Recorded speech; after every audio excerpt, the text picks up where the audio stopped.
Olá, boa tarde para todos, para todas e todes. Sejam bem-vindas, bem-vindos e bem-vindes a mais uma mesa redonda. O meu nome é Maria Aparecida Ferreira, sou professora do Instituto Federal do Rio de Janeiro, campus Arraial do Cabo, e vou estar como mediadora com vocês aqui nessa sessão, nessa mesa redonda de número 10, intitulada Relações Étnico-Raciais e Linguagem em Tempos Pandêmicos. Nós vamos ter aqui a apresentação de 3 professores que já constam na programação, que eu acredito que a maioria de vocês já possa ter acessado, que serão a professora a professora Kelly Barros Santos, né, da Universidade Federal do Recôncavo da Bahia, a professora Ione da Silva Jovino, da Universidade Estadual de Ponta Grossa, e o professor Clésio Roberto Gonçalves, da Universidade Federal de Ouro Preto. A gente vai começar os nossos trabalhos, então, com a professora Kelly, que vai ser chamada à tela, né, com a apresentação do seu trabalho, por um ensino da língua estrangeira afrodiaspórico, mobilidades, produção de conhecimento e saberes de pesquisadores, pesquisadoras e pesquisadores e estudantes negros, negras e negres que podem e devem performar em diferentes idiomas.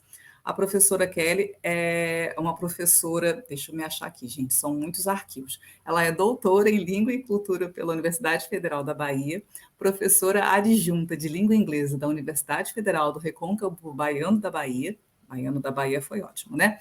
E desenvolve pesquisas na área de linguística aplicada dentro do escopo das seguintes áreas: educação para a justiça social, democratização do ensino no aprendizado de inglês como língua franca, justiça social, espaços localizados nas margens e outras questões que eu não vou me alongar para a gente poder ter bastante tempo para ouvir a professora Kelly. Desculpem o meu nervosismo. Professora Kelly, seja bem-vinda. A senhora tem 20 minutos e eu desejo uma ótima apresentação para a senhora. As perguntas serão realizadas ao final da sessão. Professora Aparecida, muito obrigada. E eu estou mais confortável agora que você assumiu que está nervosa, porque eu também acho uma responsabilidade muito grande dividir uma mesa com pessoas que eu admiro muito, né? Que são as minhas referências. Então, nunca me parece ser muito confortável. Eu queria muito fingir costume que estou ao lado de Ione Jovino, por exemplo, mas não tem como, né? Como a gente diz aqui na Bahia, a gente que é tiete vai ficar sempre tenso, né? E tenso. Agradecer muitíssimo pela escuta generosa das pessoas que estão aqui nos ouvindo nesse momento, né? A gente está vivendo quase o final do semestre para algumas instituições, então eu reconheço que é muita generosidade todas as pessoas que tiram esse tempo para trocar uma ideia, né? E aprender, e trocar saberes, e buscar lugares, desacomodações, ou como a professora Márcia me ensinou essa semana aqui mesmo nesse evento, né? Nos juntarmos para desnortear pensamentos.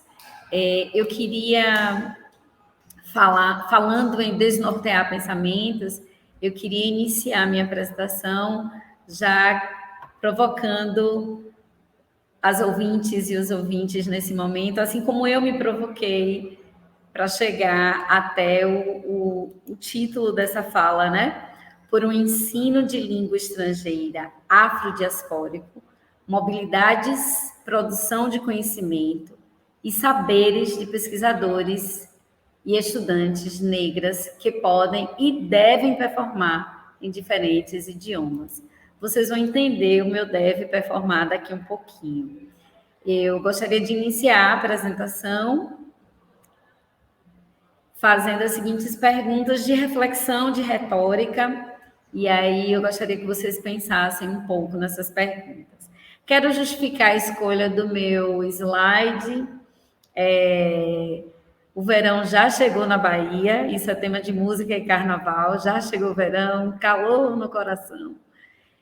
Mas, acima de tudo, por 2 razões. A primeira é o resultado dessa eleição que me leva para esse lugar de paz e de sol e de mar azul e que venha muitas revoluções e muitas mudanças. Nós precisávamos acordar no dia 31 de outubro com leveza, né? Diferente do primeiro turno, que acordamos com a sensação de ressaca. Segundo, porque sentar ao sol, descansar e usufruir de um mar sem preocupações é a analogia que eu faço para o lugar de privilégio. E aí, no decorrer da minha apresentação, vocês vão entender quais privilégios acessam as pessoas que possuem ou que falam uma língua estrangeira. Antes de chegar até lá, eu provoco as minhas colegas, ouvintes, associados e todos que estão aqui nesse momento, para pensar nessa pergunta, né?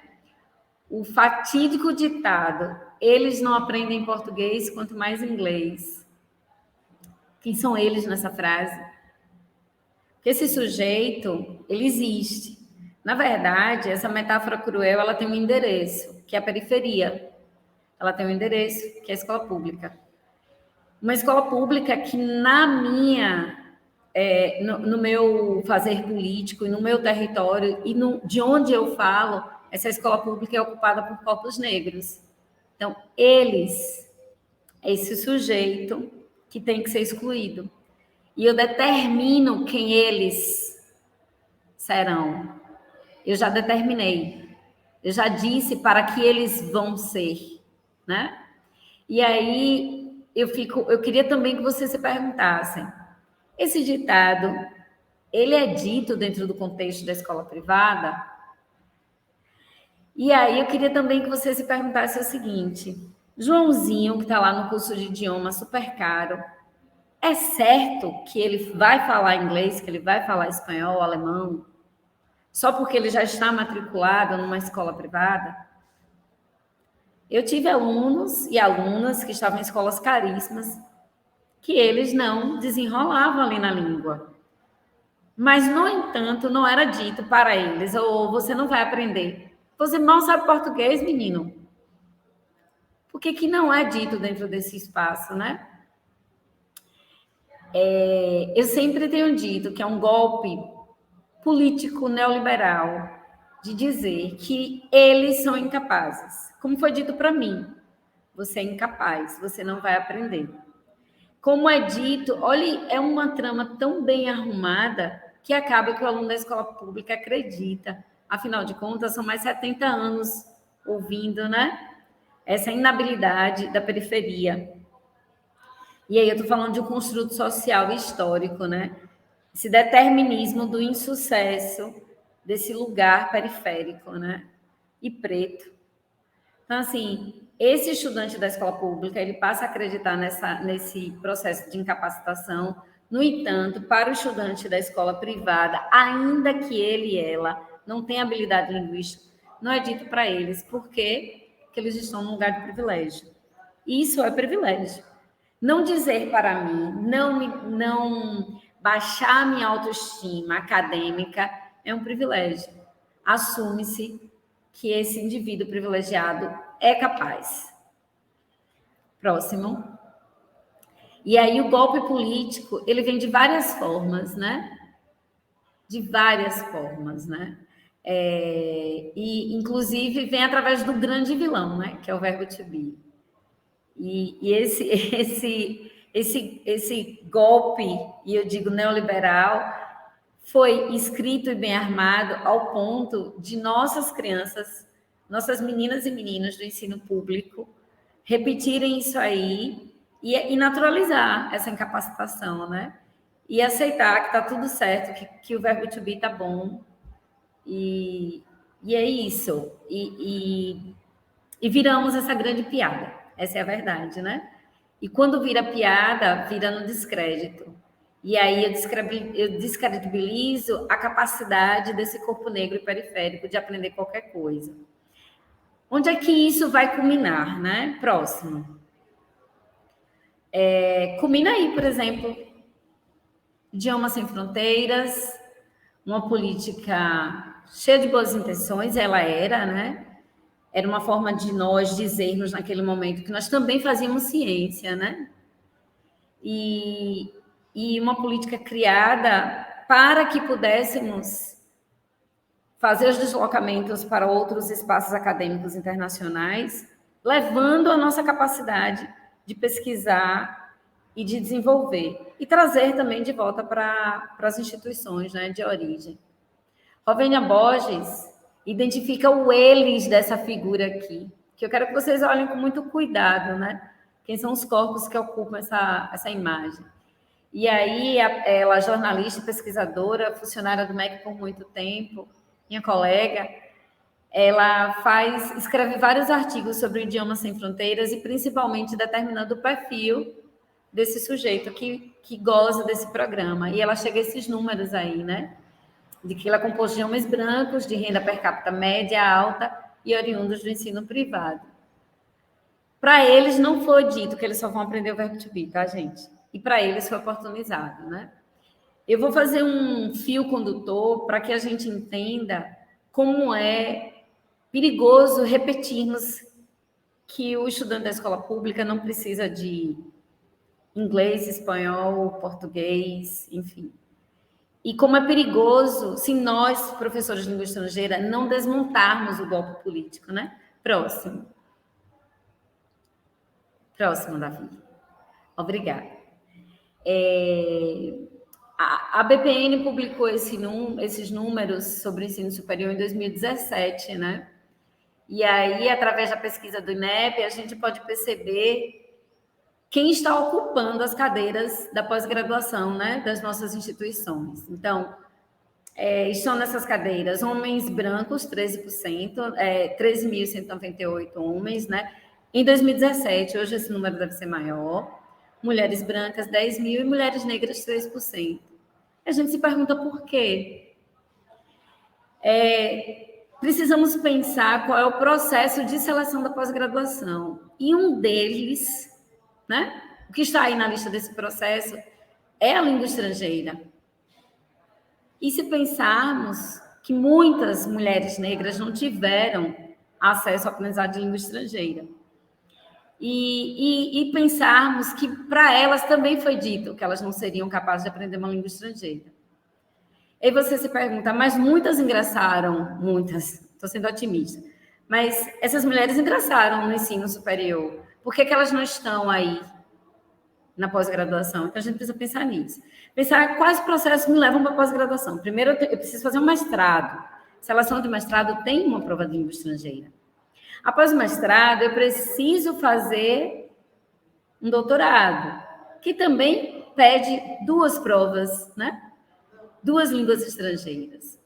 Então, entendem os caminhos que a gente percorre e a gente não percebe como a língua estrangeira é um elemento que, se eu não o torno democrático e se eu não desmistifico dizendo, olha, eu preciso acreditar que eu tenho que aprender uma língua estrangeira por uma questão de estratégia de ocupação de poder. Não é porque é colonial, decolonial, não é essa a questão nesse momento. Eu preciso ocupar espaços de poder. Precisamos mudar esse número aí. Aí eu estou dizendo da pós-graduação, só que o problema ele é anterior a isso. Pode passar, Davi. Próximo.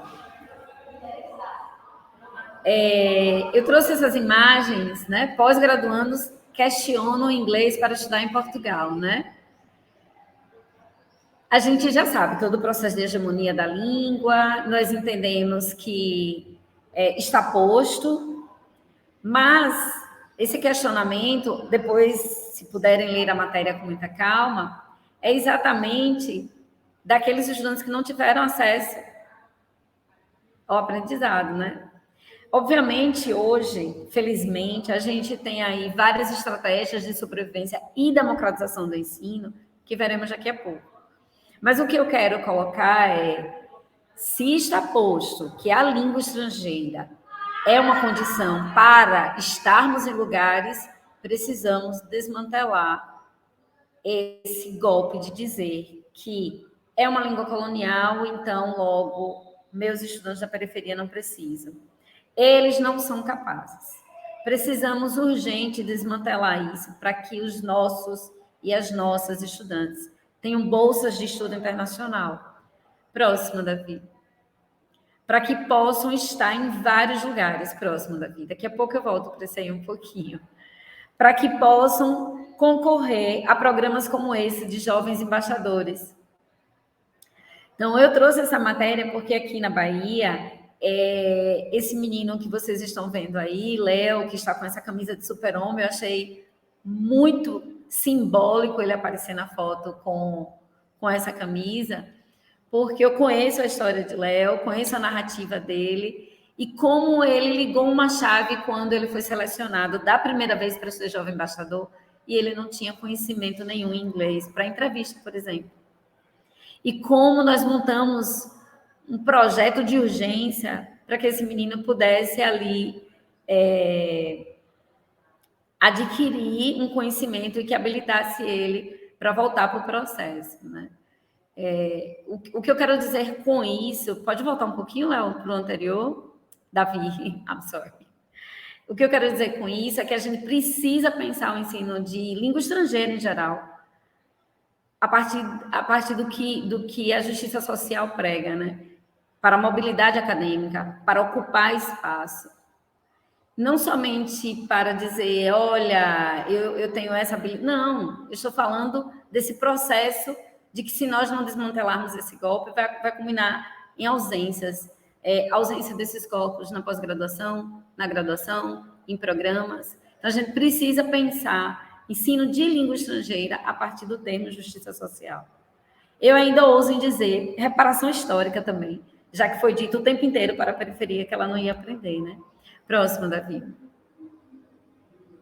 Então, eu trago aqui a imagem de William, né, o jogador, e trago também o que Bell Hooks fala no livro dela, né? Olhos,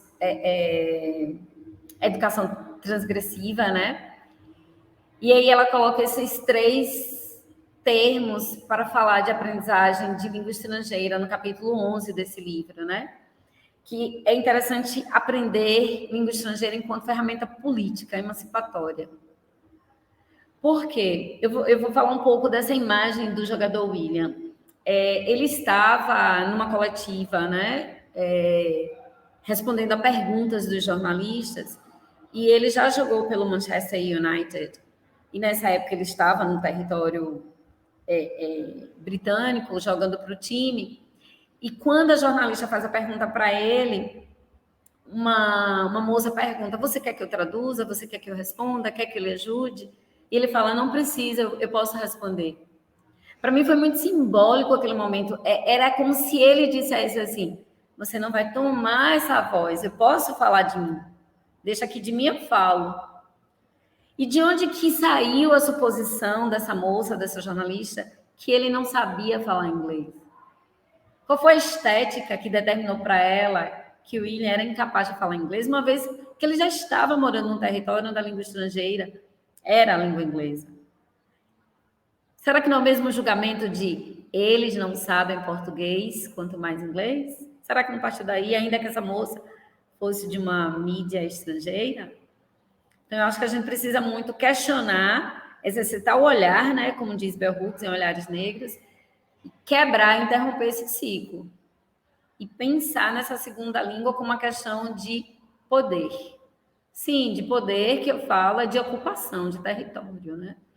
E eu poderia dizer, não, eu sou um exemplo disso, professora Iona Jovindo, mas eu vou trazer outros exemplos. Próximo, Davi.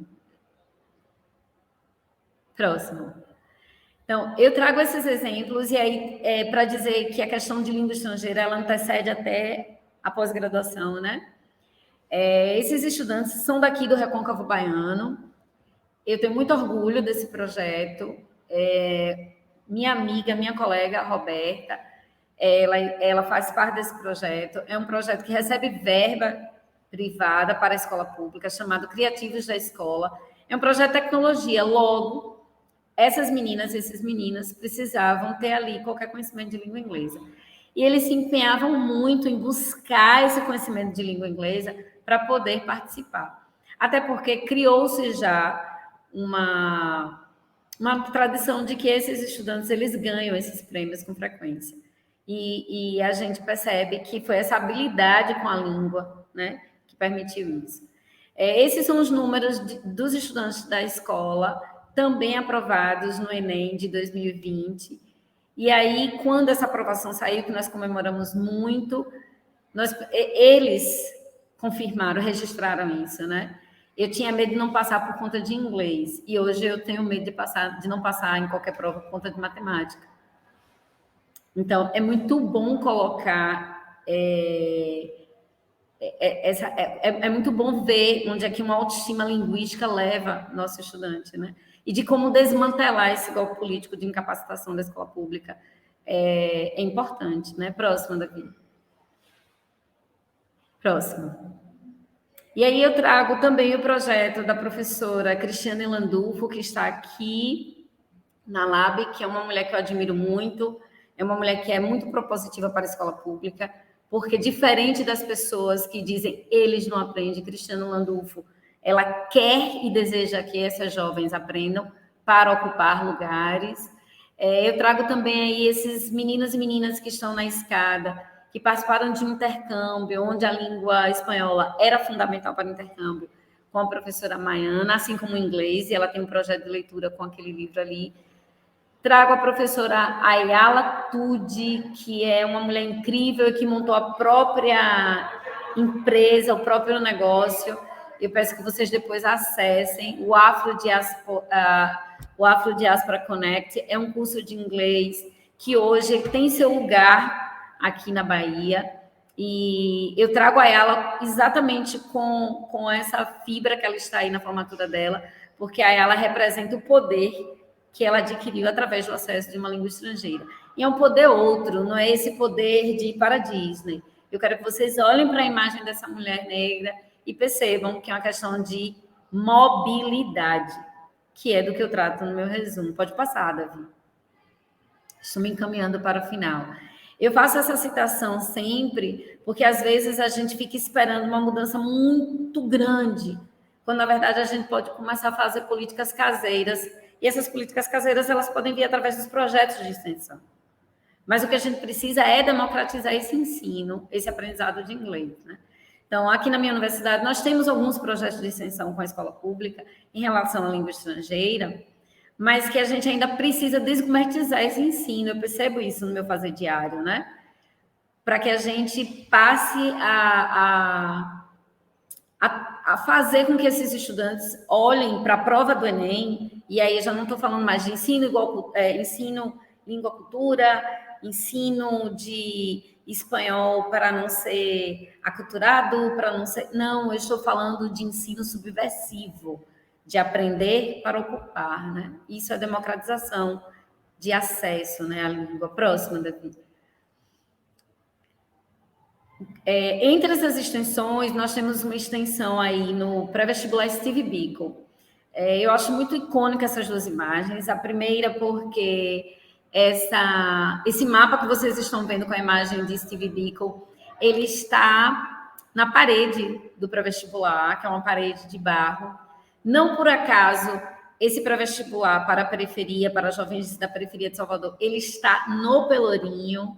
Eu acho que algumas pessoas até já tiveram a oportunidade de ir, que é um lugar onde povos escravizados sofreram as maiores violências, né? E onde chega também os primeiros navios negreiros lá embaixo, né? Que a gente tem aí o Pelourinho, numa região que a gente chama de Cidade Alta, e lá embaixo é onde chegam os povos sequestrados, né?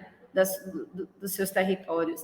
Então, é muito icônico que o pré-vestibular Steve Biko esteja nesse lugar. É com muito orgulho que eu digo que essa instituição, em 30 anos de história, aprovou mais de 2.000 estudantes em universidades públicas aqui da Bahia, né?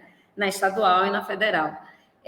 O Instituto Steve Biko, ele tem parcerias internacionais, e então é uma condição precípua que esses meninos e meninas sejam estimulados a experimentar e provar a língua estrangeira para ocupar mesmo lugares, né? Eu queria, já que eu estou finalizando, dizer que estudante da Biko, ele é sempre Biko, mesmo que ele vá para a universidade, ele precisa voltar para contribuir, não é? Com o instituto que ele esteve. E quem foi estudando da bico, ele é chamado de bicudo, porque era assim que negras e negros eram chamados por sua característica linda, negroide, do bico. E a gente faz bico mesmo, mas esse bico é um outro. É o bico de, é isso mesmo, eu estou pronto para essa luta. Minha voz você não calem, né? Então, esse é o princípio do Instituto Bico. Então, aí nessa imagem a gente tem um bicudo e uma bicuda, né? Mas no sentido de, ó, o bico. E eu acho maravilhoso. Eu gosto de trazer essa característica porque eu estou falando com minhas colegas de partes diversas do Brasil. Mas o que eu quero dizer, próximo, Davi, é que não vamos próximo. Nós precisamos entender essa língua exatamente como ocupação de lugares. Tem aí Aparecida, que é uma inspiração para mim e que faz essa alusão de aprender uma língua estrangeira para a justiça social e que isso também faz parte de uma educação antirracista.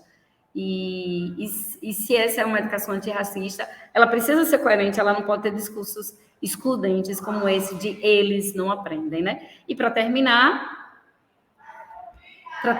Davi, se acreditarmos que podemos desmontar esse golpe político de não aprendizado, a gente vai entender isso como uma força, e uma força que, ainda que ela seja estranha, porque não estão acostumados em ver os nossos corpos circulando dentro da academia, essa academia precisa parar de ter aqueles números que eu apresentei no início dessa apresentação, que ela seja plural, que ela seja democrática, que os números subam e que a gente esteja na graduação, na pós-graduação, nos espaços que podemos estar. Então, a gente não pode parar. A nossa voz, ela é grande mesmo, ela é tamanha. E viva Gal Costa! Obrigada pela oportunidade.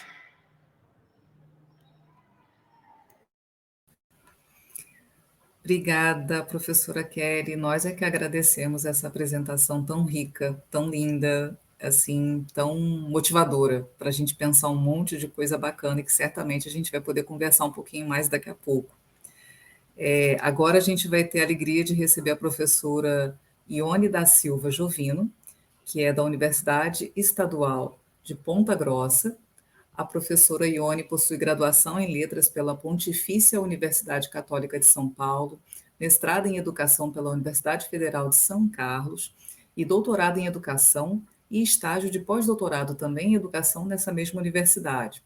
Atualmente é docente do Departamento de Estudos da Linguagem da Universidade Estadual de Ponta Grossa e tem como temas de interesse atividades relacionadas à criança, infância e raça, literatura infanto-juvenil, relações étnico-raciais, educação e diversidade étnico-racial e cultural.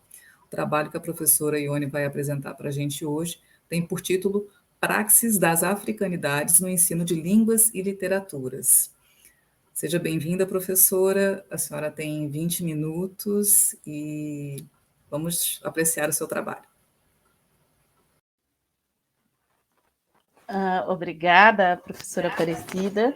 Agradeço também a Kelly, que me antecedeu. Que honra, que prazer, né, poder falar depois de você, porque isso me permite fazer uma ponte, né, que é a ideia da extensão, né, trazida por Paulo Freire, a ideia da extensão como ponte, que também me leva lá para os racionais, e para pensar que o mundo é diferente da ponte para cá, né? É da ponte para cá que não se acredita no potencial dos alunos para o aprendizado da língua que eles falam, né?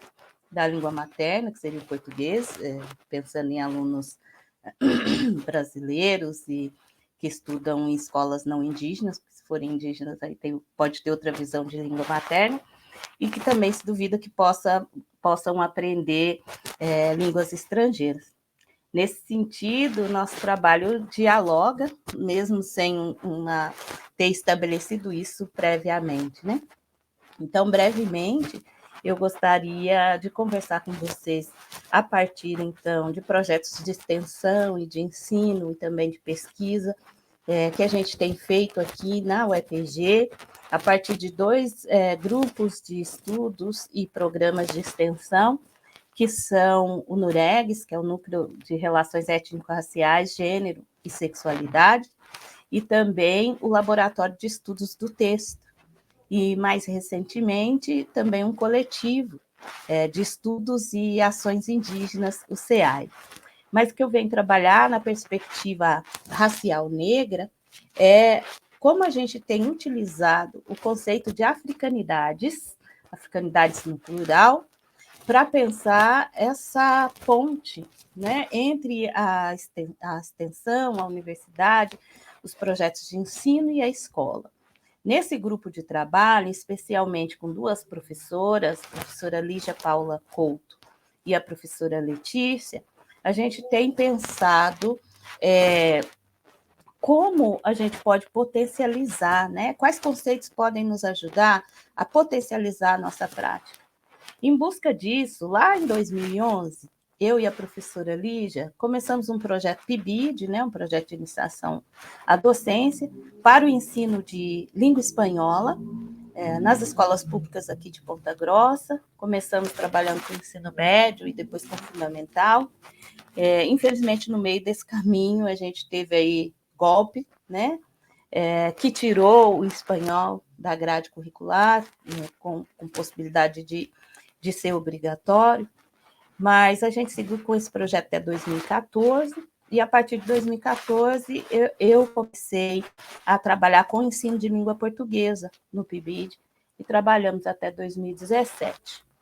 E aí a gente pensou no conceito de africanidades como transversal no nosso trabalho, né, o conceito como norteador do ensino e da aprendizagem, tanto da língua espanhola quanto da língua portuguesa. E aí eu vou falar um pouquinho, né, das perspectivas que a gente trabalhou de africanidades. E, num segundo momento, a partir de 2014, a gente também pensou na questão do letramento racial, da teoria racial crítica e do letramento racial, com a perspectiva trazida, né, pela professora Aparecida de Jesus Ferreira, que foi também citada pela professora Kelly, então você viu que nós não combinamos, mas combinamos tudo, trazidas pela professora Kelly, que é essa perspectiva. A professora Aparecida traz, né, essa possibilidade de a gente pensar sobre raça, racismo, identidade racial, buscar conhecimento, desmistificar conceitos na sala de aula e auxiliar na formação de alunos críticos, né? Que não conheçam apenas uma versão da história, uma versão eurocêntrica da história, mas que efetivamente conheçam as heranças africanas e lutem contra o preconceito. Esse trechinho que eu acabei de falar para vocês, eu li aqui, e veio de um trabalho de conclusão de curso de uma aluna que passou os 4 anos da graduação nesse projeto PIBID e fez estágio também a partir do que ela fazia no PIBID, e fez um trabalho de conclusão de curso, né, sobre as africanidades no ensino de língua portuguesa, trabalhando uma temática específica e um gênero específico na sala de aula. Então, quando a gente pensou em africanidades, a gente pensou num texto da professora da professora Petronilha, um texto lá de 2003, que depois foi revisto em 2005, né?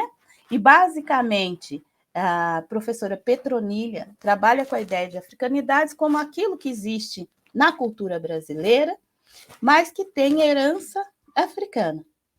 Posteriormente ao conceito de africanidade, nessa perspectiva da professora Petronilha, né, que significa pensar na herança africana, significa incorporar, né, observar, conhecer, né, como os negros fazem as coisas, né, como os negros lutam pela dignidade própria, como descendentes de africanos, como é que a gente organiza a vida, como a gente luta, como a gente resiste, como a gente cozinha, como a gente trabalha, como a gente fala língua estrangeira, né?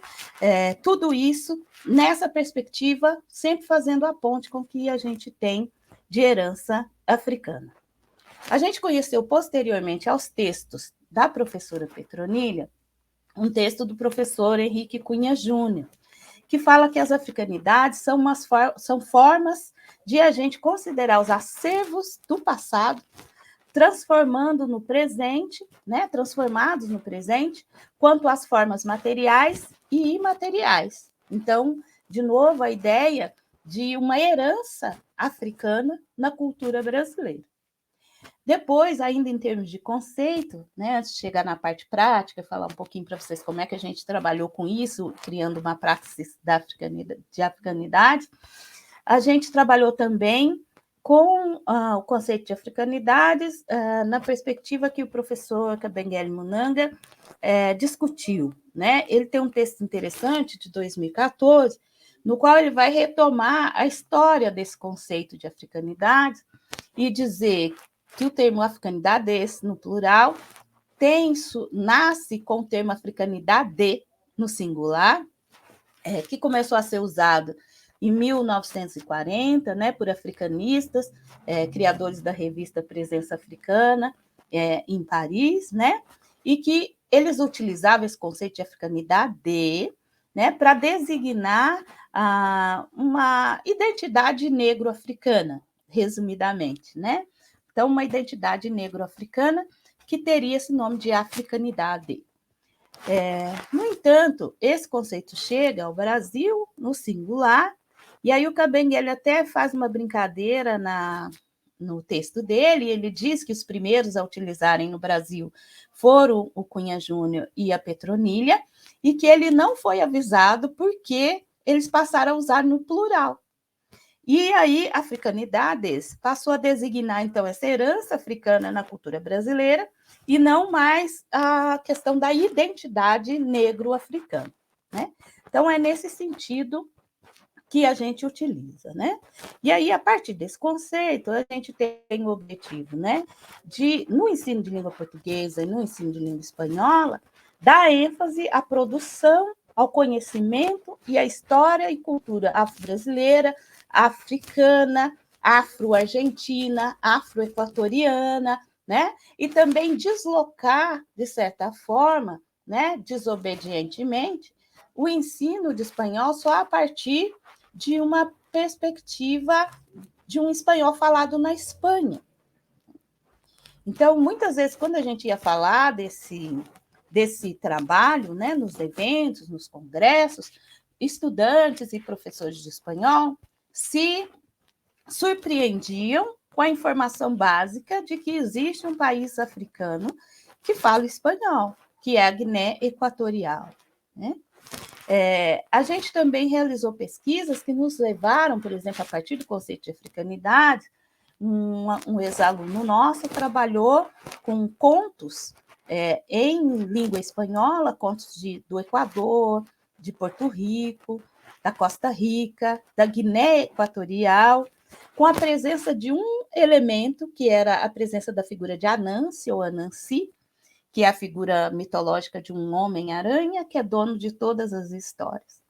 Então, só nisso, só nessa pesquisa, só a partir desses contos que esse aluno levantou em língua espanhola, a gente já pôde fazer muitos trabalhos, tanto em português quanto em espanhol.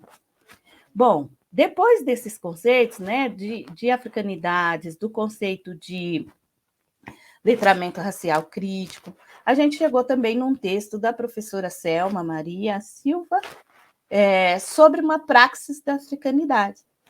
E ela trabalha com a africanidade naquela primeira perspectiva que o Cabé ensina, né? A africanidade no sentido de uma unidade, de uma identidade, né? De uma identidade negra africana, e ela traz para o Brasil, né, uma identidade negra trabalhada a partir do ensino de literatura. Então, na escolha de poemas, na escolha de textos em prosa, né, romances, contos, crônicas, de autores negros, em que essa identidade negra apareça nesses textos. Então, com a professora Selma, a gente acabou parafraseando esse conceito de praxis das africanidades para falar de um ensino de língua portuguesa e de língua espanhola que partisse dessa quebra mesmo de saberes e práticas, né? Rompendo aí só com esses padrões hegemônicos e eurocentrados que a gente vinha lidando até então. Então, dentro desse projeto, a gente trabalhou com a perspectiva de que o conceito de africanidades para nós era um norteador, né, no trabalho do ensino e aprendizagem das línguas, um princípio teórico-metodológico, porque a partir das africanidades a gente questionava tudo. Então, quando a gente ia montar uma atividade para trabalhar na escola, fosse de português ou de espanhol, a gente tinha sempre que voltar, rever, refazer as atividades com as alunas e alunos bolsistas, porque sempre se esquecia, vamos dizer assim, né? Eles sempre se esqueciam do nosso norteador. E a partir desse norteador, por exemplo, como um princípio teórico-metodológico, ele nos ensina que a ordem, em linguagem, a ordem dos fatores altera o produto. Então, por exemplo, a gente trabalhou em língua portuguesa uma atividade de biografia sobre a Carolina Maria de Jesus. E o texto que eles escolheram para apresentar a Carolina começava dizendo que ela foi descoberta. Essa era a primeira frase. Carolina Maria de Jesus foi uma escritora que foi descoberta pelo jornalista fulano de tal. E aí a gente levantou, fazia toda a discussão de que, na perspectiva das africanidades, é para a gente colocar no foco, colocar no centro, lentificar, né, colocar no foco da lente as pessoas negras. Então, não tinha sentido escolher um texto biográfico que começasse dizendo que ela foi descoberta, porque a pessoa Carolina, e mesmo a escritora Carolina, já existia antes da chegada do jornalista. O que vai acontecer com ela com a chegada do jornalista é que os textos dela vão ganhar visibilidade, vai chegar numa editora, e não que ela não existisse, né? Ela já existia.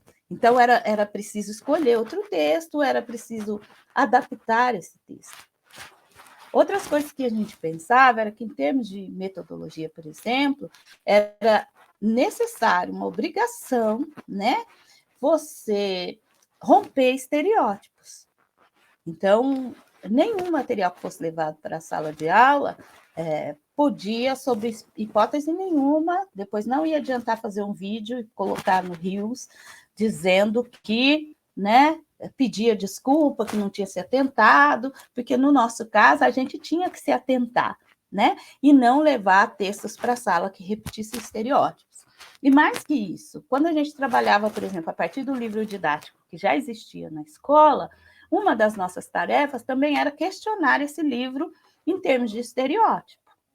Então, o grupo de trabalho do PIBID, ele era também um grupo de pesquisa, né, no qual a gente fez pesquisa sobre os livros didáticos de espanhol e de português que estavam sendo trabalhados nas escolas nas quais a gente ia naquele momento, né?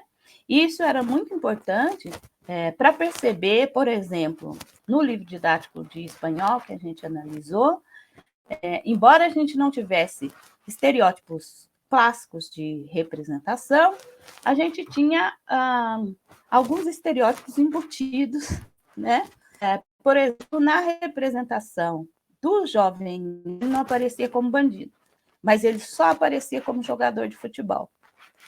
Então, essa repetição dele num lugar que teoricamente era positivo, mas acaba sendo bem um estereótipo pela repetição e pela não possibilidade de se ver jovens negros em outros esportes que fossem. Então, um dos livros didáticos que a gente analisou, por exemplo, tinha uma unidade sobre esportes. Não apareceu nenhum negro ou negra fazendo um esporte que não fosse futebol. Então, falar de negro e futebol, por si só, não é o estereótipo. O estereótipo é a repetição do negro nesse lugar e o fato de não ter aparecido negro em outras funções, né? Isso é que acabava fazendo se tornar um estereótipo. Então, pensar num princípio, né, teórico-metodológico, ele nos levava diretamente para as escolhas que iam ser feitas, né, como eu citei os exemplos, para as escolhas dos diálogos que a gente fazia, né, para a ampliação dos conteúdos sobre língua portuguesa e língua estrangeira que iam ser explicitados, iam ser trabalhados na escola, né? Pensar a língua num formato diferente e entender os estudantes da escola pública como sujeitos atuantes para ouvir, ler, falar e escrever em outras línguas. Então, isso acabou levando a gente também para a teoria dos gêneros textuais, né? Para pensar os alunos capazes de ler determinados gêneros, compreender determinados gêneros e escrever determinados gêneros, tanto em língua portuguesa quanto em língua estrangeira, né? A gente pensava também, sobretudo no ensino de língua estrangeira, que esses alunos tinham a sua própria identidade confrontada com a diferença, sobretudo a diferença racial, ao estudar, refletir e criticar uma cultura estrangeira, né? Também nos levava a pensar esses sujeitos como eles eram tocados pelas questões sociais, econômicas, étnicas, raciais, que envolviam também o contexto dos países falantes de espanhol, que era a língua que a gente trazia, né? Pensar nisso, né, é pensar também não só na crítica aos estereótipos, mas no romper estereótipos. Como é que a gente fazia quando os conteúdos do livro didático não davam conta e quase nunca davam? A gente começou a escrever unidades didáticas. E aí a gente escreveu um livro didático de espanhol para o ensino médio.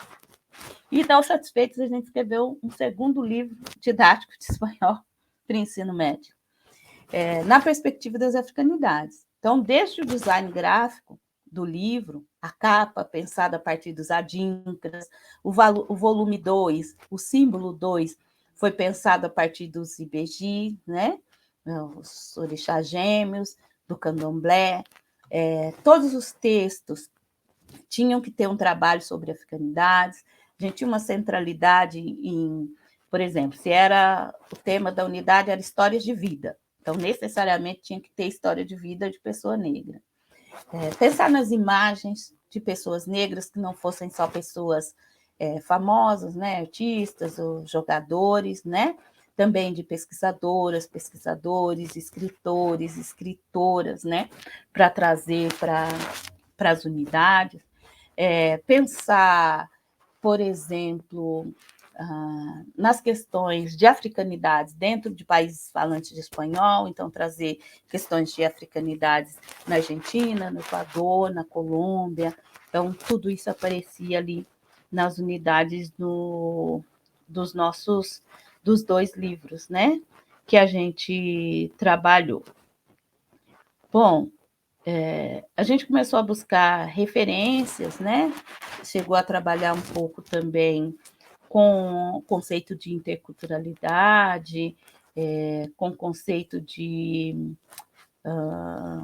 multiculturalismo crítico, foram se juntando ali. Mas, sobretudo, a gente trabalhou com referência do Stuart Hall para discutir a questão da centralidade da cultura, né? E da quebra desses parâmetros, né?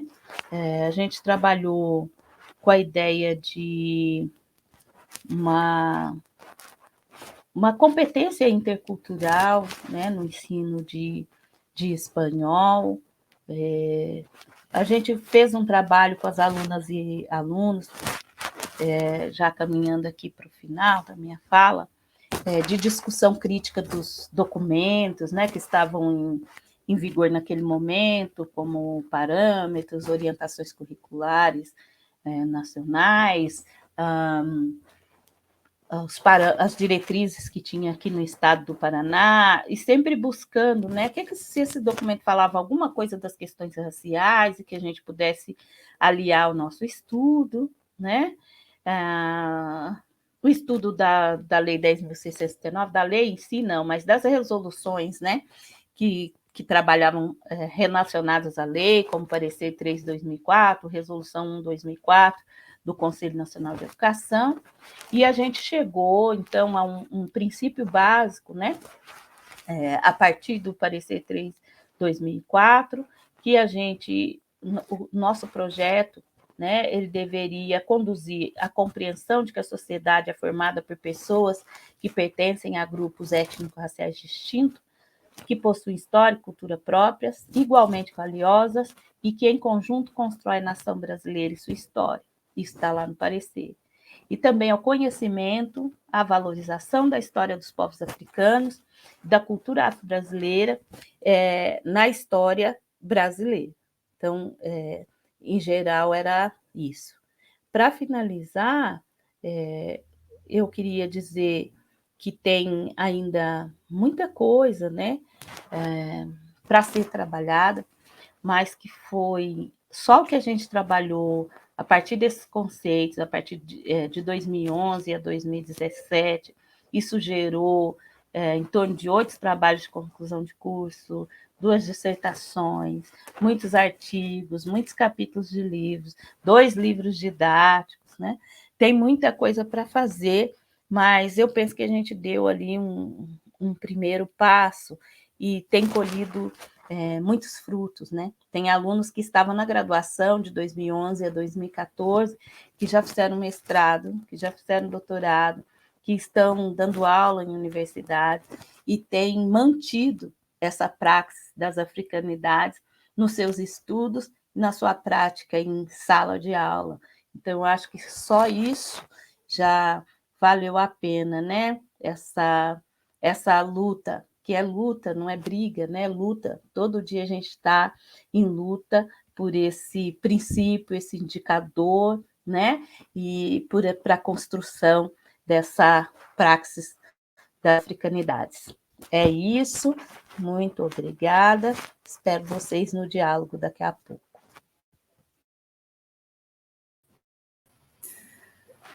Obrigada, professora Ione. Quanta alegria, né, ouvir a sua fala, seus relatos de experiências tão ricas, tão bacanas e sempre relacionadas com a prática, que é algo fundamental, né, em toda a nossa produção epistêmica. Então, é muita alegria, muita felicidade poder lhe ouvir e lhe conhecer nessa mesa redonda.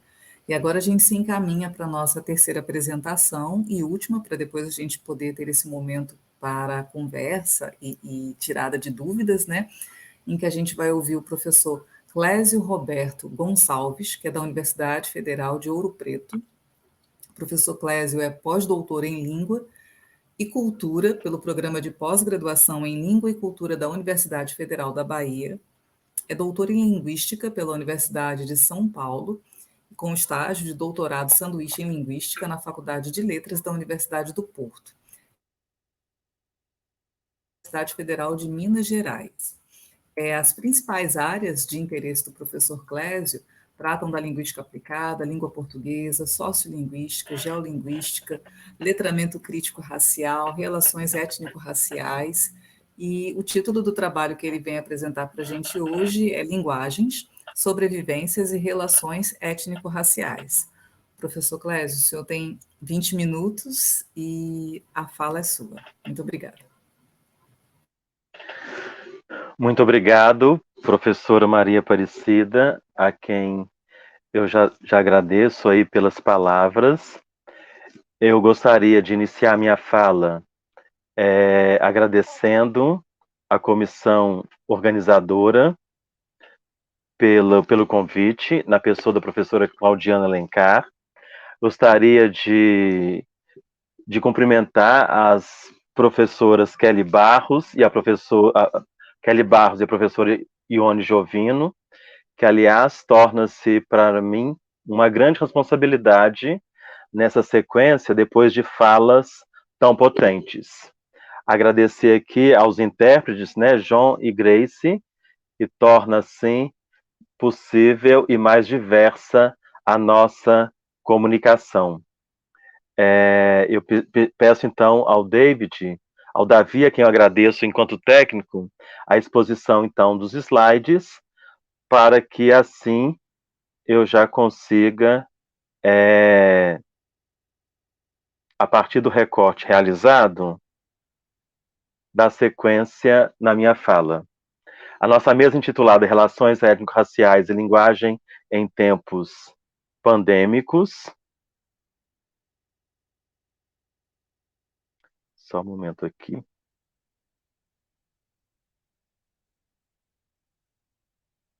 Ok. A minha fala está organizada numa introdução, numa identidade nacional brasileira como segundo tópico, fator histórico, fator cultural, fator linguístico, e depois vamos falar sobre as africanias e africanidades do nosso patrimônio linguístico na língua portuguesa, últimas palavras e as referências do meu trabalho. Eu gostaria, então, de introduzir especificamente, dizendo que estamos celebrando o mês, e já se aproxima a Semana da Consciência Negra, e, coincidentemente, realizando o 13º Congresso Brasileiro de Linguística Aplicada, embora saibamos todos e todas que um mês ou uma semana de conscientização por ano é incapaz de fazer o Estado brasileiro se responsabilizar pelo projeto de degradação que ele sustentou por tanto tempo. E gostaria também de citar, já no início da minha fala, um trecho do trabalho de Barros e Cavalcante, que vão dizer o seguinte: a língua portuguesa é quase sempre vista como legado exclusivamente lusitano, se por um lado temos consciência de que não falamos por aqui o mesmo português que se fala em Portugal. Por outro, de maneira geral, não sabemos discernir ou apontar as demais referências ali existentes e que moldaram com suas presenças africanas e indígenas os falares nacionais. Muito provavelmente, o sucesso dessa combinação mistura ou recriação, criação linguística, que ao longo do tempo foi elaborando a singularidade da nossa língua. Pode, em parte, ser compreendido pelo mesmo princípio que explica as dificuldades de localizar ali as tais outras existências das quais falamos. Isto é, nesse caso, o sucesso da mistura está, em boa parte, na sua invisibilidade. E, na sequência, o seguinte trecho para poder ilustrar aqui a minha fala.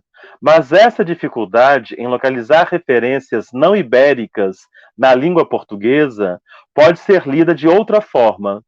Tal invisibilidade pode estar vinculada, e está mesmo, nós o veremos, a outras causas menos nobres, entre elas a do preconceito generalizado que socialmente paira sobre os afrodescendentes, os negros, os mulatos, os morenos escuros do Brasil, e que engloba igualmente um espectro muito abrangente de outras referências culturais que permeiam também universos religiosos, estéticos e mesmo ético-filosóficos.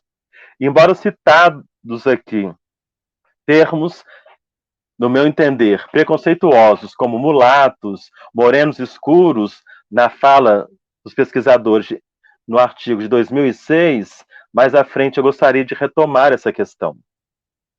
E ainda na introdução, eu gostaria de mencionar Pereira, que vai dizer o seguinte: com 54 países, a diversidade linguística africana impressiona. Atualmente, a África possui 2.092 línguas faladas, número correspondente a nada menos que 30% dos idiomas em todo o planeta. Além das 2.000 línguas, estão presentes mais 8.000 dialetos. Assim, o multilinguismo é característica medular do continente africano. A presença de inúmeras variantes, dividindo os mesmos espaços de convivência, acabam por proporcionar singulares e complexas formas de enxergar e interpretar o mundo. No Brasil, pouco sabemos sobre a influência dessa diversidade linguística no português falado por nós. E eu gostaria de destacar aqui hoje na minha fala. Apesar da fartura linguística dos 54 países que formam o continente africano, 27 possuem línguas vindas da Europa como oficiais. 18 apresentam pelo menos uma língua dos europeus entre as principais. E poucos países possuem uma presença linguística europeia praticamente nula. E são eles: Argélia, Líbia, Egito, Etiópia, Marrocos, Mauritânia, Saara Ocidental, Somália e Tunísia. No entanto, com exceção da Etiópia, tais países possuem o árabe como uma das línguas oficiais que não é endógena ao continente africano. Isso aconteceu, pois, desde a chegada da ideia dos colonizadores, que era de ter o controle da África de diferentes formas. Uma delas seria a comunicação, nesse processo socio-interacional. Para atingir o objetivo, ficou decidido que o inglês, o francês, o espanhol, como já citado aqui hoje pela professora Ione Jovino, e português seriam as línguas de base. A ação causou profundas mudanças na maneira de falar dos africanos nos séculos subsequentes. Pois bem, e como que os países africanos, Cabo Verde, Guiné-Bissau, São Tomé e Príncipe, Angola e Moçambique, ex-colônias portuguesas, como o Brasil, vão sobrevivendo diante de toda essa questão? Eu gostaria de, então, agora mencionar sobre a nossa identidade nacional brasileira, que além da identidade nacional brasileira, que reúne a todas, a todos e a todes, estamos atravessados por outras identidades, de classe, de gênero, de religião, de etnias, de idade, de raça, de língua, etc. E sobre a nossa história, eu gostaria de destacar o seguinte: a identidade afro-brasileira ou identidade negra passa necessária e absolutamente pela negritude enquanto categoria sócio-histórica e não biológica, e pela situação social do negro no universo racista. O que interessa a nosso propósito é a identidade vista do ponto de vista da comunidade negra, através do seu movimento social e de suas entidades políticas. Além da história, outro fator constitutivo da identidade negra é a cultura, com a religião, com a arte, a medicina, tecnologia, ciência, educação, visão de mundo, etc, etc. Acredita-se que os africanos foram trazidos aqui e escravizados depois de sua captura apenas como primitivos que chegaram nus, acorrentados, e como todos os primitivos, não trouxeram nada ao Brasil que importasse para ser considerado como uma contribuição digna de nome. No entanto, os aportes culturais africanos fazem parte do cotidiano de todos nós, brasileiros e brasileiras. Aportes como a culinária, as artes marciais, as artes musicais, visuais, religiões populares, etc. Nos terreiros religiosos de Candomblé e de Umbanda, só para citar um exemplo, existiu uma linguagem esotérica africana enriquecida pela língua portuguesa. Daí a necessidade de ensinar algumas línguas africanas de onde são oriundos os falares e cantigas religiosas resistentes nos espaços dos cultos religiosos de matriz africana. E por meio da língua, podemos entender marcas de africanias e africanidades como a bagagem cultural submetida no inconsciente iconográfico do contingente humano negro-africano entrado no Brasil em escravidão, que se faz perceptível também na música, na dança, na religiosidade, no modo de ser e de ver o mundo e no decorrer dos séculos, como forma de resistência e de continuidade na opressão, como bem disse a etnolinguista Ieda Pessoa de Castro. Não haveria mais dúvida por parte de linguistas e filólogos, não só brasileiros, de que a consequência mais direta daquele tráfico foi a alteração da língua portuguesa na antiga colônia sul-americana, como de fato aconteceu com os falares caribenhos na esfera de influência afro-europeia. Essa alteração se fez sentir em todos os setores, na área lexical, semântica, prosódica, sintática, pragmática, discursiva e de maneira rápida e profunda na língua falada, o que deu ao português falado no Brasil um caráter próprio, diferenciado do português europeu. O Brasil, por sua vez, diante de sua pluralidade cultural, tem na língua portuguesa uma dessas manifestações culturais entre tantas outras. No entanto, o português falado no Brasil já estabeleceu uma norma local e é a primeira língua da maior parte da população. Tendo por base os princípios da etnolinguista Ieda de Castro, nos seus trabalhos de 1980, 2002, 2005 e 2015, este estudo também procura entender os fatos relevantes de ordem socioeconômica e de natureza linguística, que favoreceram o avanço consecutivo da participação direta e indireta de línguas africanas na construção de nossa língua materna, o português brasileiro. O português brasileiro, agora então, priorizando o fator linguístico, encontrou-se com as línguas africanas primeiramente em África, considerando-se que esse contato prosseguiu em Portugal e estendeu-se para o Brasil com a presença dos africanos escravizados, falantes de diversas línguas, falantes de línguas indígenas e falantes da língua portuguesa. A nossa língua portuguesa é resultado de muitas e diversas existências, não só da existência europeia, dentre elas a do negro africano, ainda que uma existência difícil, esta que veio carregada pelos braços hostis da escravidão, e rica e forte, poderosa, de incutir na cultura do colonizador, dar-se com ela e sintetizar o que hoje conhecemos como genuinamente brasileiro. Um verdadeiro pilar da nossa identidade brasileira, da nossa identidade linguística, a língua e seus contornos nos passam despercebidos e sua importância pode equivocadamente parecer pouca. Merece, então, um olhar mais atento às raízes da nossa língua, do português brasileiro. Pelo mundo todo foram difundidas palavras derivadas das línguas africanas. No Brasil, esse processo de aquisição de palavras e da cultura afro se deu pela presença da mão de obra africana e escrava, por quase 4 séculos, no final, sobretudo, do século XVIII. Um verdadeiro pilar. Vieram negros de praticamente toda a África, mas deles destacam-se 2 grandes grupos, o guineano-sudanês e o banto. Esses povos falavam muitas línguas, das quais 4 exerceram razoável influência na língua portuguesa.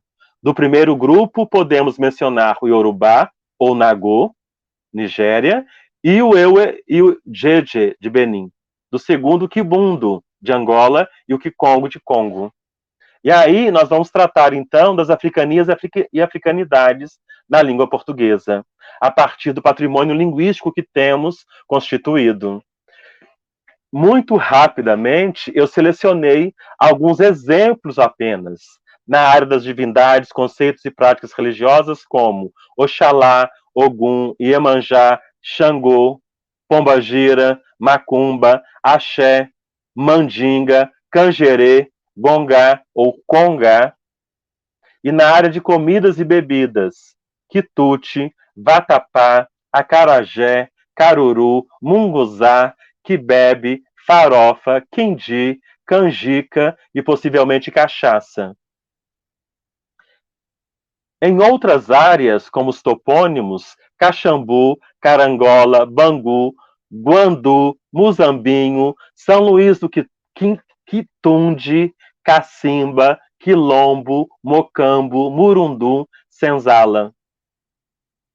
Na perspectiva da área das roupas, danças e instrumentos musicais, temos tanga, miçanga, caxambu, jongo, lundu, machixe, samba, marimba, macumba, berimbau, etc, etc. Nós poderíamos mencionar inúmeras outras lexias. Temos na área de animais, plantas e frutos, camundongo, caxinguelê, mangangá, marimbondo, mutamba, dendê, giló, quiabo. E na área das doenças e partes do corpo e deformidades, cacunda, capenga, calombo, cachumba, banguela, calundum e bunda. Pois bem, preocupado aqui com o tempo, eu vou então para as minhas últimas palavras. Os portugueses, de certo, se comportaram em África mais ou menos como no Brasil, mas as condições não eram as mesmas. A população foi um fator-chave. Havia mais gente em África, segundo Johnson, seu trabalho de 2015, ao menos com relação à terra disponível para a lavoura. Além disso, os africanos não sucumbiram às epidemias como se deu com os índios nas terras brasileiras. Sem dúvida, porque as doenças da Europa não eram totalmente novas no continente africano. E o português brasileiro se transformou na língua materna, mas em África se tornou uma língua colonial. Essa língua é usada pelos agentes de um poder colonial para governar a colônia e frequentemente adquire uma posição importante nas escolas, na administração e na economia em geral. O português do Brasil se caracterizou por uma realização menos marcadamente identificável ou menos carregada de estigmas, como que escolhendo um caminho próprio. Já dizia Matos e Silva no seu trabalho de 2004. Seria de se esperar que a língua falada aqui derivasse direta e fortemente das línguas que falavam as pessoas escravizadas e os indígenas, que juntos representaram sempre cerca de 70% da população local. Some-se a isso o fato de os possíveis pidgins e as línguas crioulas e o crioulo brasileiros nunca haverem sido a língua de prestígio, o que fazia com que os ricos enviassem seus filhos para a Europa para que estudassem o português europeu, em Coimbra, em Lisboa, como nos conta e reconta a história. Concluindo, o português falado no Brasil é uma língua não nativa, transplantada, da mesma forma que outras variedades do português, falado em África, tanto na área dos crioulos, Guiné-Bissau, Cabo Verde, São Tomé e Príncipe, quanto na região onde não se desenvolveu uma forma criolizada, em Angola e Moçambique, e na Ásia, no Timor-Leste. É fato que as diferenças entre o português brasileiro e o português europeu não se reduzem à fonética e ao léxico, mas se apresentam nos níveis mais profundos, morfossintáticos, do sistema da língua, a ponto de ser possível considerar que se trata de duas línguas diferentes. A causa principal dessas diferenças, como já defendem diversos estudiosos, foi um intenso contato do português brasileiro com as línguas africanas trazidas pelos escravos, ou pelas pessoas escravizadas, melhor dizendo, os quais sempre formaram a maioria da população até o início do século XX. Consideremos que a invisibilidade das referências africanas no universo da língua portuguesa, se por um lado nos remete à já aludida evidência de sua incorporação aos níveis mais cotidianos da expressão oral, demonstrando assim a eficiência de um patrimônio elaborador da nossa singularidade linguística, por outro, assinala essas presenças organizadas hierarquicamente, e, nesse caso, denunciando em níveis discursivos os entraves sociais de nossas definições identificadoras, conforme citado aí por Barros e Cavalcante. A propósito, precisamos considerar aquilo que eu denomino, num trabalho publicado em 2021, como empatia linguística, aquela atitude que leva em consideração o respeito às escolhas linguísticas, às diferenças linguísticas, aos rituais linguísticos, às formas e usos linguísticos, a performance linguística, a forma de falar do outro sem juízos de valor. No trabalho que eu publiquei em coautoria com a minha supervisora de pós-doc, Josane Oliveira, da Universidade Federal da Bahia, num livro publicado pela editora da UNB, no ano passado, tendo como princípio o conceito de respeito linguístico cunhado por Marta Scher em 2019, que eu gostaria de citar, inclusive.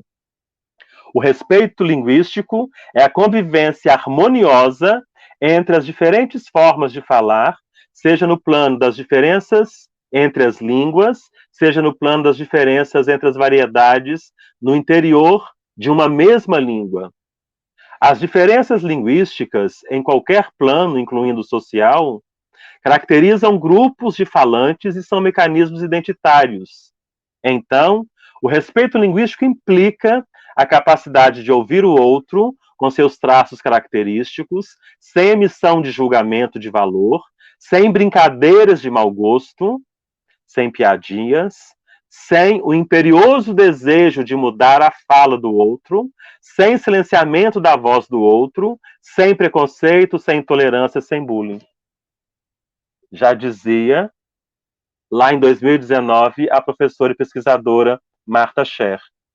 Eu gostaria de apresentar aqui o site do nosso grupo de pesquisa em Dialetologia e Sociolinguística da Universidade Federal de Ouro Preto, o endereço do nosso Instagram, como também do nosso site. Temos aqui o QR Code do site, como também no canal do YouTube, que por meio do celular é possível ter acesso diretamente para poder acompanhar as pesquisas que vêm sendo desenvolvidas por pesquisadores, professores, pesquisadores estudantes e pesquisadores técnicos do nosso grupo. Está aqui o meu e-mail. Afinal de contas, é um trabalho em equipe que nós desenvolvemos lá no grupo de pesquisa em Dialetologia e Sociogeolinguística da Universidade Federal de Ouro Preto. A vocês, todas e todos, muito obrigado pela atenção, muito obrigado pela oportunidade.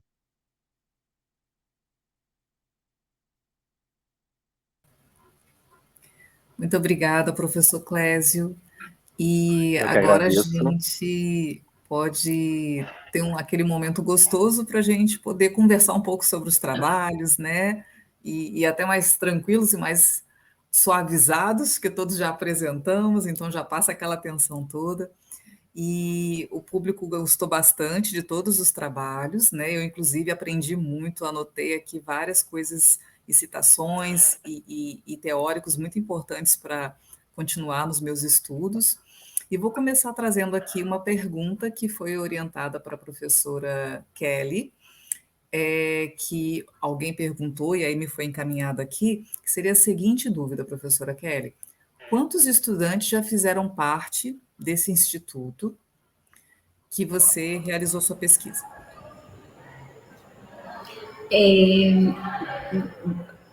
Cida, em 30 anos do Instituto Steve Biko, a gente teve uma média de 6 mil alunos. Nem todos os 6 mil, né, eles adentraram a universidade pública. Mas desse número, 6.100, 6.300 alunos, desse número nós temos ainda os estudantes e as estudantes que foram para o ensino técnico superior ou que foram para outras instituições de ensino superior. Então, a gente, por exemplo, eu tenho orgulho de trabalhar com vários estudantes do Instituto Steve Biko. Então, eu olho para os meus colegas aqui na Universidade Pública do Recôncavo da Bahia e é como eu falei, quem passou pelo Instituto Steve Biko é bicudo para sempre. Então, eles se tratam assim: eu era bicudo, você foi bicudo? Você é de qual ano, de qual época?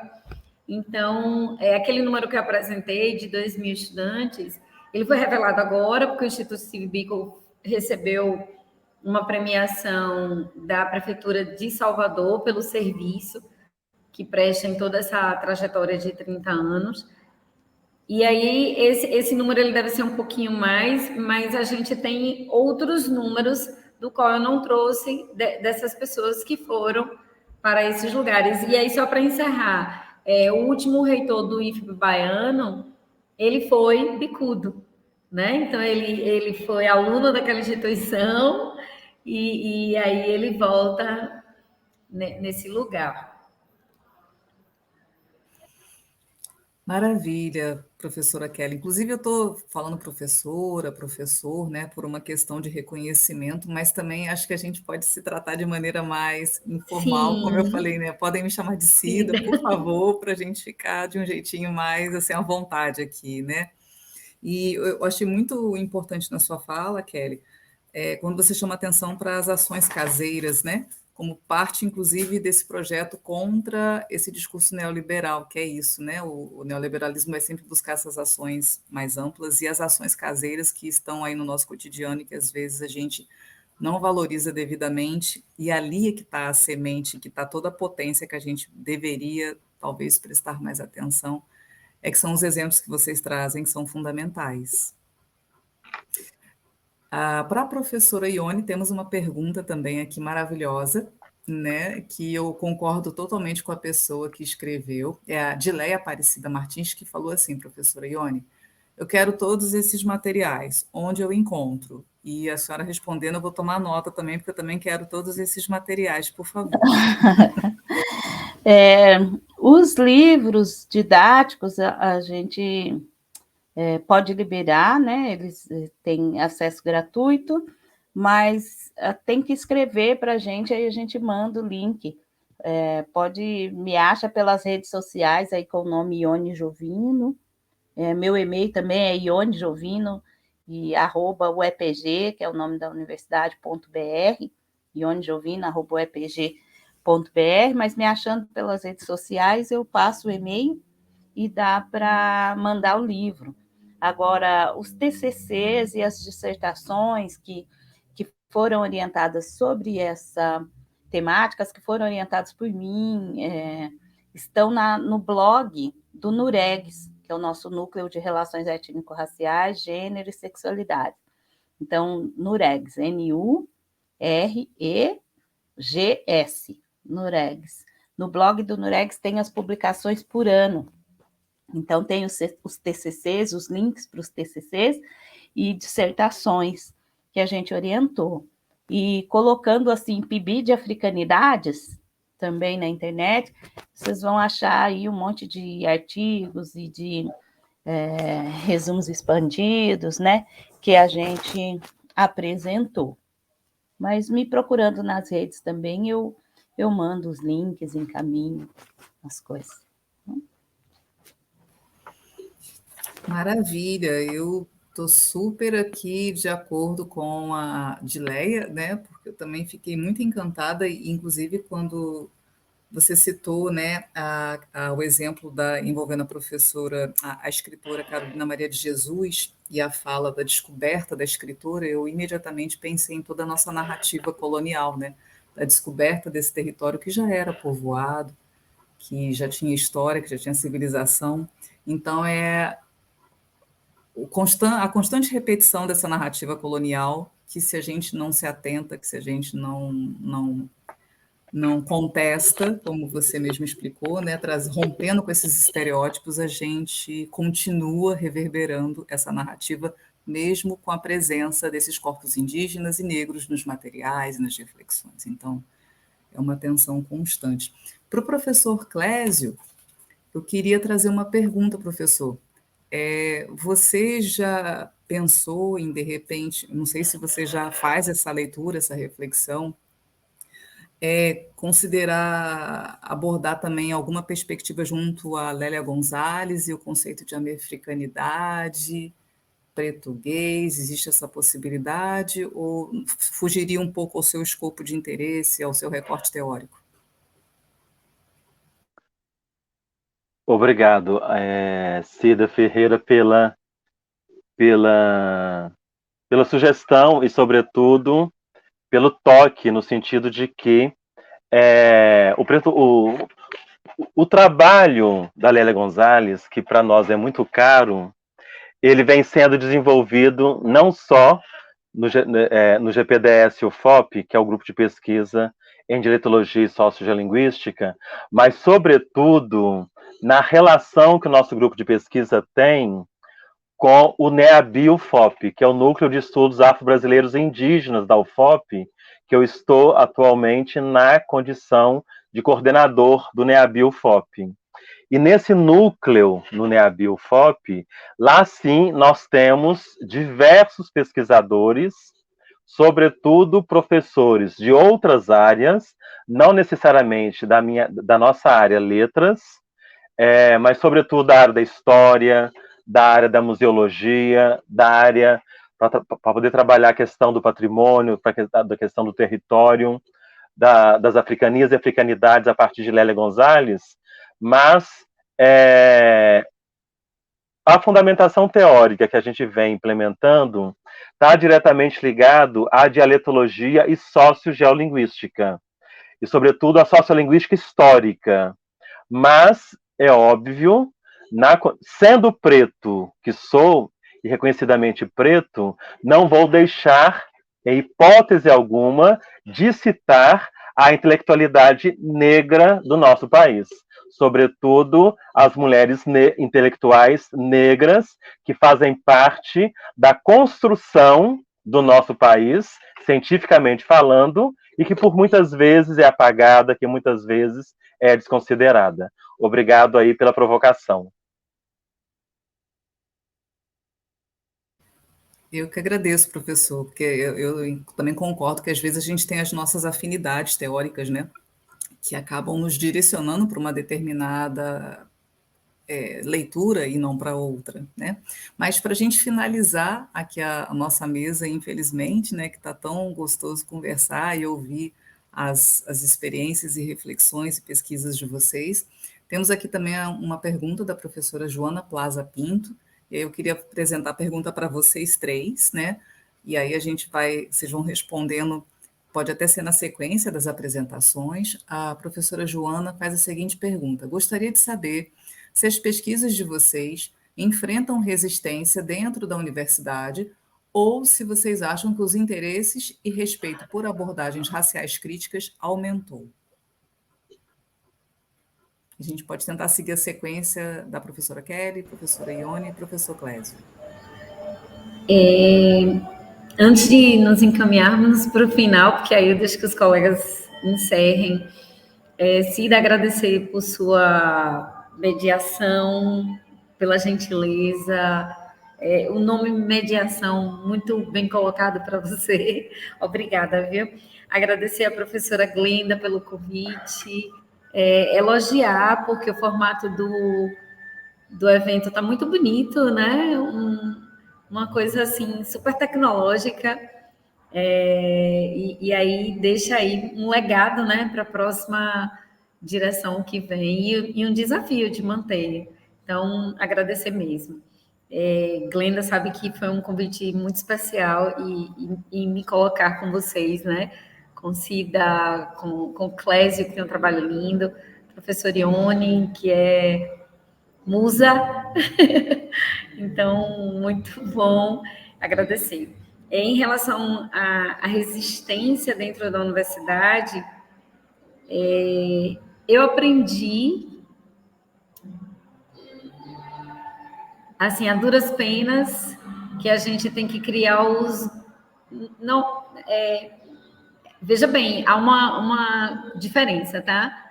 Não são guetos, eu não quero ser mal compreendida, mas a gente criar os aquilombamentos. E aí você faz as parcerias certas para que a sua extensão caminhe. Então, no início, você fica muito apaixonado por algumas colegas, que é normal, mas não para pesquisa. Para pesquisa, você faz outra parceria, entendeu? Porque aí você entende que a sua colega não acha que seja necessário. Então, eu vou dar um exemplo muito rápido. E aí, quando a professora Ione falou da ponte, né? Nós temos um projeto de extensão desde 2018 na comunidade quilombola chamada Engenho da Ponte.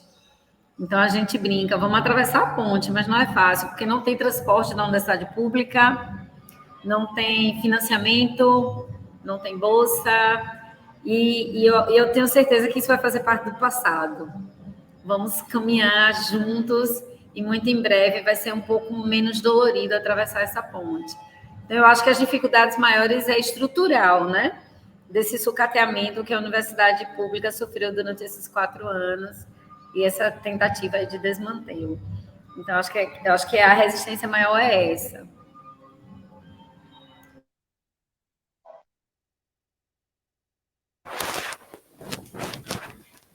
Bom, eu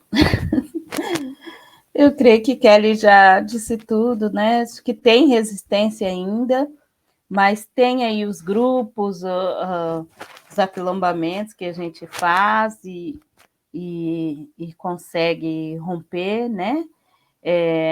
Mas eu sinto assim que a resistência não é tanto quanto aquilo que a gente produz, porque as pessoas encaram como coisa nossa, é coisa lá do Nuregs, é coisa lá do Centro de Estudos de Ações Indígenas.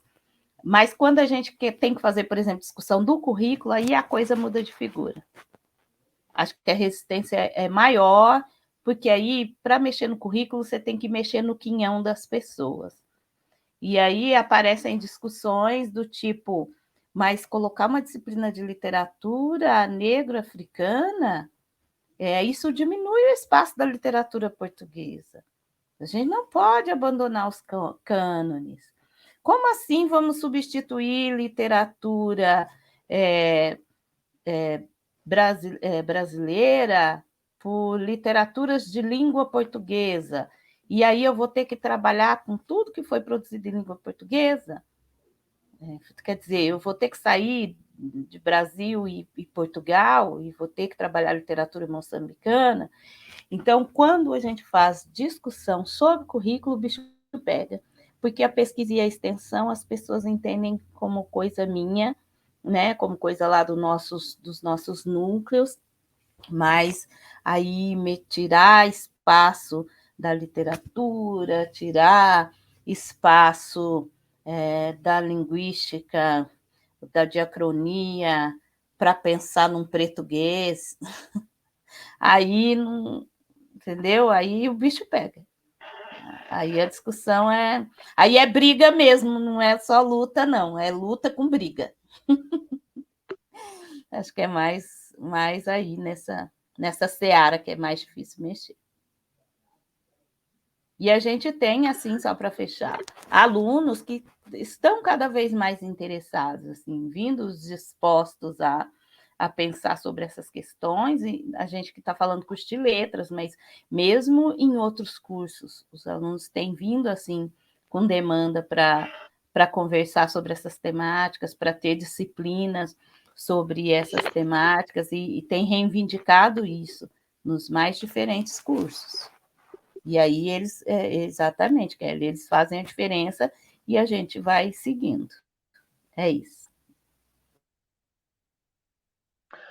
Obrigado, professora Joana, pela provocação. E eu gostaria, na oportunidade, de mais uma vez agradecer às professoras Glenda e Claudiana pelo convite. E tanto a professora Kelly quanto a professora Ione já praticamente responderam com muita propriedade à provocação da professora Joana. E eu reafirmo o que eu já disse, que o sucesso da mistura está na invisibilidade, até porque, em se tratando de universidades públicas, sobretudo, o aquilombamento é mais do que urgente e necessário, sobretudo em se tratando dessa convivência cada vez menos salutar e menos fácil com os colegas pesquisadores da nossa grande área. Porque o que acontece é que os alunos nos abraçam, vêm conosco, têm sede e compartilham das nossas pesquisas, se interessam, sendo não negros ou sendo negros. Mas, em se tratando de área, de quinhão na pesquisa, aí a questão é mesmo uma luta, um combate. Ainda há muita resistência. E, na verdade, quando é necessário, chutamos a porta, a janela e tudo. Mas aquilo que a professora Kelly também já disse, é preciso ter maturidade para saber com quem a gente pode criar parceria, com quem a gente pode estabelecer uma parceria que funciona. Porque, às vezes, um colega, o amigo do departamento, tem uma outra perspectiva, outro interesse, faz outras eleições, que não são, muitas vezes, as nossas, em função, sobretudo, da nossa trajetória, da nossa história, do nosso povo, da nossa ancestralidade, etc, etc. Mas eu encerro por aqui, sobretudo em função do tempo, e eu gostaria de, mais uma vez, agradecer imensamente pela oportunidade e o orgulho de poder dividir essa mesa e cumprimentar aqui a professora Cida Ferreira pela mediação tão digna que nos acalentou e tornou mais fácil possível essa mesa, porque muitas vezes nos aflige toda essa tecnologia. O som, o áudio, a imagem, a luz, etc. Muito obrigado. Obrigada, Clésio, Ione, Kelly. Eu queria também agradecer a comissão organizadora, a quem está nos bastidores, o Davi, o John, a Grace, a Jennifer, quem está na comissão organizadora, a todas as pessoas que a gente nem poderia citar aqui nesse momento, né? E que a gente nunca tem noção do que acontece nos bastidores, a gente só vê as cenas do palco. Então, agradecer essa oportunidade linda, essa roda de conversa linda que a gente teve aqui, potente pra caramba. E vocês estavam falando, só para fechar, eu queria pedir licença, porque eu lembrei do filme, da cena final do filme Medida Provisória, né? Porque a gente falou aqui que o segredo dessa mistura, o sucesso dessa mistura está na invisibilidade, né? E aparentemente, eu vou dar um spoiler do filme, tem-se essa sensação de que o Brasil seria um país branco, como muitos projetos políticos quiseram que ele fosse e ainda querem que ele seja, só que ele não é e nunca vai ser. E é com essa esperança que eu acho que a gente tem que sempre lutar, como a professora Ione lindamente falou, não é brigar, é lutar, porque é a luta que a gente precisa o tempo inteiro e a gente se encontra na luta mesmo. Um beijo no coração de vocês. Adorei estar aqui e eu que agradeço, Clésio, porque foi lindo, porque vocês estão aqui comigo, com certeza. Obrigada.